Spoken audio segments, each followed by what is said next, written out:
I remember there was a time when Star Wars would just unite the world. Oh, thank you for allowing us to give you that toasted goodness all over your body. You know, I remember when Star Wars would unite galaxies out there. Sure. And today, Star Wars is one of the biggest things dividing people. I think more than racism. It's a shame. Yeah. Hard to follow that up. Look at him. He doesn't even want to talk to me. Look at him. He said, "You black son of a bitch." I mean, did you see how quiet he was? Look at him. He didn't want to. People more than racism. How am I supposed to respond to that? You're supposed to say yes.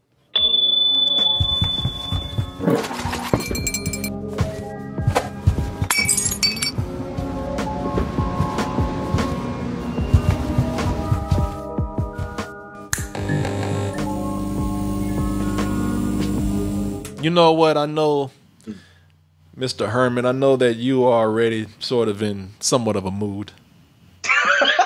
You can already tell. I can We've been already together for so long. I can. You know, and I really want to make it better, but I have a feeling I'm gonna make it worse by talking. No. Yeah, man. You know, when I take you over to dtmerch.com, he hates when I talk about this. He hates it. I don't know why. Everybody else loves that classic black tee with the white logo. People kind of gave The Force Awakens a pass. They said, all right, you just getting back. You had a lot of damage to come in and repair. So a lot of people excuse that, but by the time that Last Jedi came around, yeah, people were fully divided at that point. People were, you know, and I can understand because, you know, it's that saying, man. You know, Star Wars was something that people loved. Star Wars saved cinema in a way. People said it's almost a hero of a film, and it has lived long enough to see itself become the villain in some people's eyes. And of course, and you know what? I mean, that's a hack saying right there, but you know, it is true because Star Wars has gone on long enough to where you now have old people like me who say, you know what?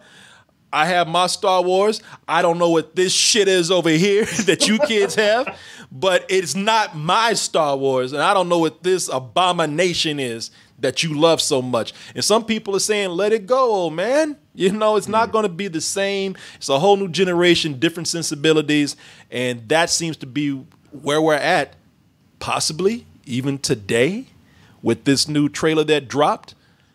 What is it called? The new Skywalker? What is it? The Rise of Skywalker. The Rise of Skywalker. None of these Star Wars films have really been, like, you know, held for their creative title.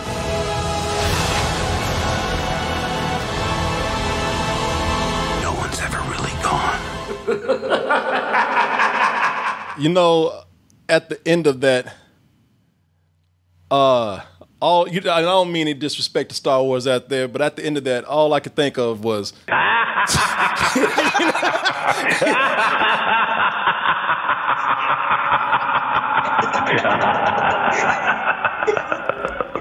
I knew y'all couldn't resist.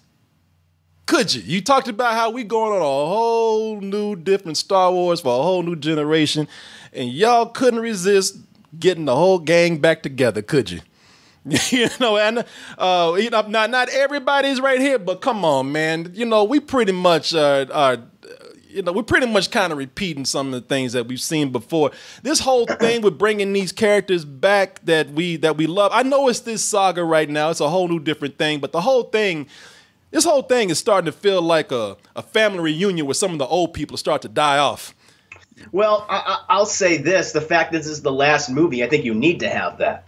Yeah. And I think that's J.J. Abrams' intention. He's not only ending this trilogy of movies, he's ending the saga. He's ending this entire thing from episode 1 all the way to episode 9. So you have to, I think, bring a lot of these characters back together. From what he described recently, you know, in the panel today where they debuted the trailer, he says that this is an adventure that everyone is going on. And to me, that's kind of unique for the Star Wars saga, because we don't often get that where the entire group is together. And for these particular characters, they haven't been all together. And so for this particular trilogy, I do think that's unique. Yeah, and that was, you know what? And I'm just kind of messing with people. It has been. I know you are. I know you know. I know you're full of shit. Yeah, You pull a Bantha photo. That's what you're pulling. No, man. I've had a problem with them like bringing in these characters that we see over and over again. I have a problem because this, like I said, this is supposed to be a galaxy, and it keeps feeling like this is a, it's supposed to be a galaxy, and I feel like I'm in a neighborhood where I keep seeing the same kids over and over again. But here, I like that this is the one where we're going to be bringing. This is the one that's going to be bringing, hopefully. Can we y'all stop fighting and let's bring in the old fans and the young fans and let's unite them all together in one huge climax? I have some problems with this series, as you know. And when I said this felt like a family reunion, I meant it, man. I meant it in a good way, because because Grandpa Solo and Grandpa Luke, they're dead, they're gone. But all the cool cousins are here. All the cool, all the young folks are still around. Grandma Leia's still here. She's good. It's good to see her. Well, in the movie, at least, we know she's not here in real life. Yeah. My favorite uncle, Uncle Lando. Uncle Lando's he's just happy to be there. He's like, I'm the flying killer buddy of this thing. I love that part of the show. You know what? Let me tell you. People were smiling as soon as they saw Billy D. Williams laughing, having fun, flying the Falcon again. Because it's his ship. It's his ship. With Han Solo dead, it's his now again. And that's what I think that's funny that now because I think he's laughing because Han Solo is dead because he's like, now I can get that ass. I'm coming for it, Leia. Girl, I told you we have here. Yeah, I told you we was going. He's happy, but no, Uncle Lando's back. Is he still driving that Millennium Falcon? Hell yeah, he is. And we're getting him like. Okay, they're repeating it. I know he's back. He's driving Millennium Falcon, but you know what? That as you said, the shit was his. It was his. It belonged to him. He got it back. Now that his boy is dead, he can repossess everything, including his woman that he was going to get in the first place. This is where I have to kind of draw the line. Where I think they're forcing it a little bit, and I do think they're forcing a little bit with this.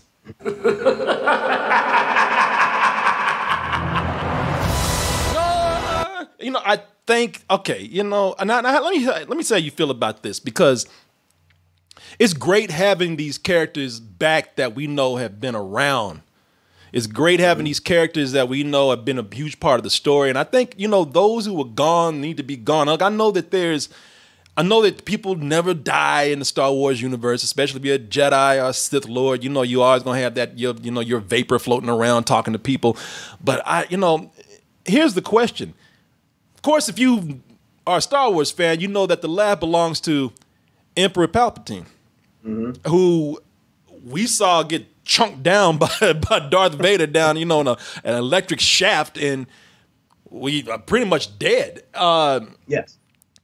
Look, first of all, I'm happy that the actor's still owning this role. Yeah. Right here. What's his name? Ian McDiarmid? Well, people forget. Yeah, Ian McDiarmid's his name. He was actually he played Emperor Palpatine. Was like in his 30s in Return of the Jedi. Yeah, that's what people forget about that. I thought he was so much older. He came back for the prequels. So he was a young man. I thought he's 74 now. I thought he was already 74 when he did the first time. I thought that they got another dude to play that. But my question to you is: now, are we bringing back the Emperor? Because my whole thing, I'm gonna throw it to you, but my whole thing is, when you bring in the Emperor now, you almost get into comic book areas where, no one ever dies because we don't want to kill any of our bankable characters, especially the ones that the fans love. We all love the Emperor. He's a great villain, but he is. But are we starting to milk it by bringing him back? Well, I think he is dead. I think that's what the point is. Okay, so in Star Wars, there's the concept of Force ghosts. With the Jedi, they can come back, they can advise people. They exist in another plane, basically. That's the same thing with Sith. It's a little different in the Expand universe and the recent kind of newly introduced lore. Sith can also come back. However, they can only come back in a very minimal way, where they only exist in the part where they died, basically. So if they happen to die on this particular planet in this particular spot, they haunt it, basically. They are a ghost, but they can't leave. And so I imagine that with Rey and the Resistance now that's been reformed, I imagine, from the end of The Last Jedi, when all of them were killed. They're going to, I assume, Endor, which is where the second Death Star was destroyed. Yeah. And for whatever reason, and maybe they're going there for I don't know, to learn some history or something, or maybe somehow to defeat Kylo Ren and the First Order, but I imagine that's how they're going to interact with Emperor Palpatine. And so do you think that even existing in a limited capacity that he'll be able to like still have some influence over other living Sith people out there, other evil people out there? If they're in close proximity, I imagine. So if Kylo Ren is also seeking his advice, now that he killed Snoke, which I thought was a mistake in that film, he might be seeking, some sort of guidance from, hey, the last Sith Lord. Now that I'm trying to control this empire, maybe he's also going towards him. Maybe that's why Rey and the group are going to find Kylo Ren. Maybe that's what's happening. Maybe it's all going to end where we originally thought it ended on Endor.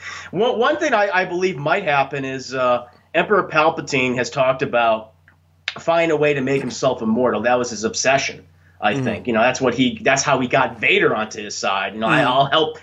If you side with me, I'll help save your wife. We can grant her immortality if we can unlock it together. Maybe he did. Maybe he found a way in his self-imposed death exile. This is the one where they have to actually come in and introduce some ideas that are really going to be not rehash, not something that feels like it's made up on the spot or sloppily put together. Because I think that's been the problem with the last Star Wars movies. I think the last Star Wars movies have had problems finding their own voice. Because like I said, one of the biggest things that's dividing people is that they said that no one wants to hold these movies to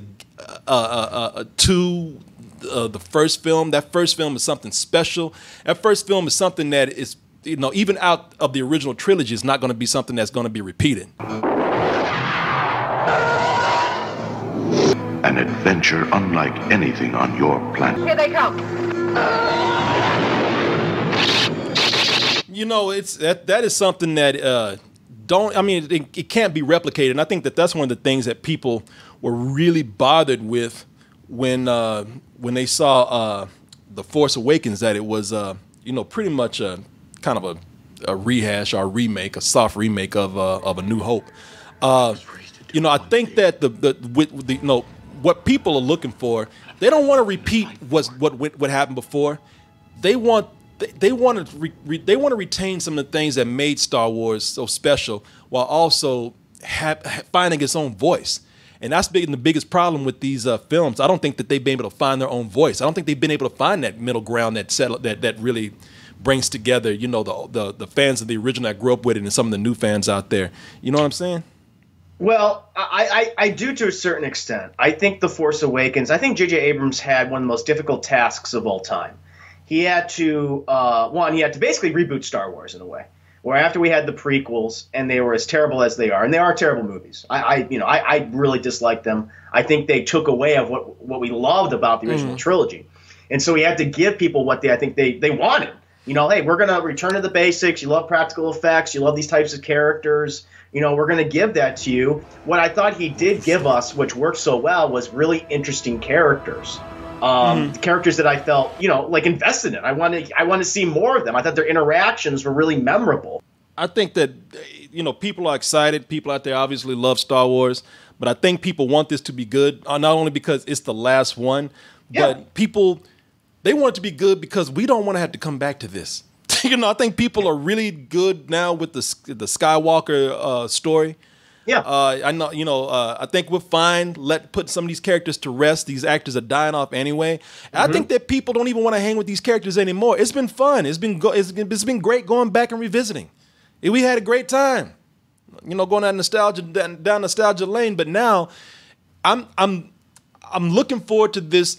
I hope it's good. We're sent off with something that like ends on a high note, so we can start now going into areas that have nothing to do with this anymore. We don't have to deal with these characters anymore if we don't want to. I mean, you know, maybe this will still be around, but you know, we have the books, we have video games. You know, you have the animated series that goes off into its own. You know, they follow some of these storylines somehow, but they still feel like they're kind of doing their own thing. You know, that's Clone Wars right there. Yes. I'm ready to like start moving on into maybe just kind of very thinly connected to the Skywalker saga, like Rogue One, or just going to someplace new like The Mandalorian. You know, this is the new Star Wars that I'm looking forward to. And while I'm looking forward to this last film, I'm going to tell you that listen, you had one movie where like I said, it was a soft reboot. That's fine. You know, like I said, you people needed that. Sure. Yes, I think they did. You had another movie where it's where I don't think they knew what the hell what they were doing. Like, this has no cohesiveness at all. You want to know why people love? Here you go with this Marvel shit, Corey. You know why people love the Avengers films probably more than they're looking forward to something like Star Wars now. They say Star Wars has eclipsed it. They say, well, there's more movies now. Nah, it's because all those stories feel genuinely somehow connected. They feel cohesive. These movies don't feel cohesive at all. And the one that really broke it up was The Last Jedi right here. These movies don't feel like they were actually genuinely written with each other in mind. It felt like they were trying to find, you know, their footing the whole time. Point being is that when I go to when I look at this movie coming out now, when I see this film, which is supposed to be the epic climax to end this whole saga, I'm like, all right, I'm excited to see it as a, you know, just because it's Star Wars, but really, I'm not as excited as I think I should be. J.J. Abrams, because what's missing here, and I know we're making a lot of Marvel comparisons right now, y'all not gonna like it, but that's what they needed. But they don't have a Kevin Feige to overlook the Star Wars. You know, Kevin Feige is the guy that's overlooking the Marvel movies. You know, 22 films, 11 years, they all feel, that's an incredible thing. They all feel like they're connected naturally, organically. They don't have a Kevin Feige over there for these Star Wars movies. They were trying to do the DC thing. Hey, each one of you guys to get your own vision. Exactly. J.J. Abrams should have been the man to oversee this from the very beginning. You got him. Yes. Keep his ass there to say, all right, look, I'm a fanboy. I grew up on these movies. Yeah, I'll oversee this. You'll have some leeway, but the last word is mine. And they did not. Then I think that's where they misstepped with that. I think the second one could have been an amazing movie if J.J. Abrams had agreed to stay on and do that. In the moment J.J. Abrams left the room, Ron Johnson was like, fuck him. Do what I want to do. You know, it's like, come on, man. I was sitting with Chris one day. We were drinking, and he kept feeding me drinks. It was almost like you were trying to rape me or roofie me. Chris actually got me drunk, and he looked at me in the eye, and he said, now answer me for real. Last Jedi, do you still honestly think that that's a good movie? And I was like, no. No. It brought down the excitement that I should have had for something like this, which I should have been like her right now, just jumping in the air. You know, I should have been jumping for joy, and I don't have it. But I am eager to see this come to a close. I am eager to see these characters. I will just watch it as a movie. I won't even watch it as being something connected to these other films. And I would just hope that all these characters being brought together, all these characters who, you know, like getting back to what Star Wars, you know, the first one was that made it so good. Just a ragtag group of people going against a huge, powerful force, no pun intended there, and actually conquering, you know, because that's where we're at with these. You know, they've killed half the resistance now. Yeah, no, I agree with you, and I think that's like they're going to have to address. I bet it's going to be addressed in the first 5 minutes with like a few lines of dialogue. Yeah, we got more people. Yeah, that's what it's going to be because you got a lot to cover within, I guess, like 2.5 hours of this movie. Yeah, you do. So, I mean, as I said, man, I did not want to come in here because I do have to. I have to be honest with how I feel. I'm not the Star Wars fan I used to be. That time is past, I think. Will it come back again? I think it will come back, and I don't think it'll come back in the form of movies. I think it will. It actually will come back in the form of side projects. I think now that Disney's doing their games will be incredible. I think with the streaming service, we'll get some great stories out of Star Wars that we never got before. Yeah, and that's the Star Wars I'm looking to bring me back in. It should have been the films. But the films are not. But the films, you know, but it doesn't mean that I still don't get, you know, a few goosebumps seeing a new Star Wars movie come out. Sure. No, I'm right there with you. You just have people in charge who just shouldn't be in charge of this project. Hopefully, with The Mandalorian, these other series, we'll get that. Yeah, and hey, and you know what? And I'm hoping big for this movie that'll be everything, especially with. Come on, you know, you brought Lando back. I was trying. You should have saw me today. I was in Waco. I told you I was at a funeral today. Oh shit. Yeah. Oh yeah. I almost called you because I was at a funeral. I had to go to Waco this morning, and I had to go to a funeral. And I watched this trailer at my mama's house. And you should have seen me when Lando came on. I didn't even know how to do it. I was like, yeah! And she's like, what? She's like, boy, what's wrong with you? I said, it's Lando. And she's like, ooh, shit, he's still looking good.